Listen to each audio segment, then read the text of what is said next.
In 1935, during the Great Depression, arguably one of the darkest moments in history, hidden behind the rubble of painful memories, during a time where hope felt like nothing more than a figment of the imagination, in the bathroom of historic Clifton's cafeteria, there lied what's known as the light that never dies. And in 2012, 77 years later, a small neon lamp, still burning, still bright, still doing what it was created to do. Somehow, unaffected by the sight of depression and disaster, the light never died. And this is not the only light that has stayed alive for longer than imagined.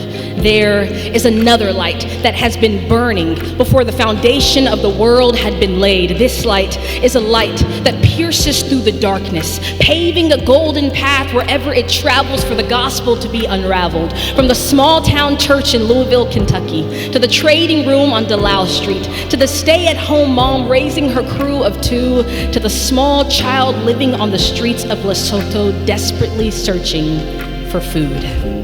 I think about Angasa in rural Asia, who lost both her father and her mother within the span of 2 years. How do you comfort a child when in the blink of a moment what was once good is now gone and there is no control over the outcome of her life? See, this is the very moment in Angasa's journey where the light fights to make its presence known, and with boldness, like Ezekiel, resuscitating her dead soul in dry bones that were gasping for light, and like an inhaler, breathing life back into all that was barren, because the light never dies. I think of 13-year-old Poco, born to the king of an African village where idols earned their worship, held captive by the lie of a God who was insufficient, until a day her spirit was awakened to the word made alive. And because of that four-letter word, hope, strung through the lumens of his light, it was only a matter of time before Poco, her father, and the entire village were emancipated from the darkness that thought it would win, because the light never dies. And these are stories of only a fraction of the 2 billion children who have experienced God's word through one hope. And it doesn't end here.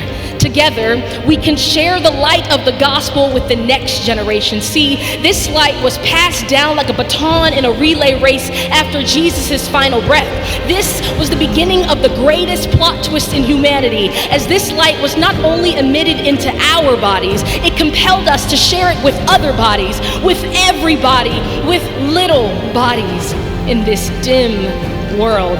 See, this is the practical and the prophetic, where God's word collides through the DNA of you and I, flowing into the apple of his eye, because hope knows no boundaries or barricades. It beckons to be known by the heart of humanity with no strings attached. It outlives generations and hangs onto legacy, reverberating throughout all of eternity. See, we are to be like a tree that catches fire and ignites the surrounding vegetation until the entire forest is engulfed in flames, illuminating the Father, as bright as the beacon of hope.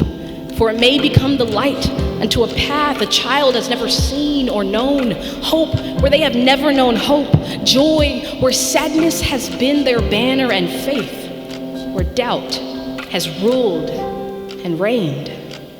May we stay faithful to the calling, because after all, it is true, the light never dies.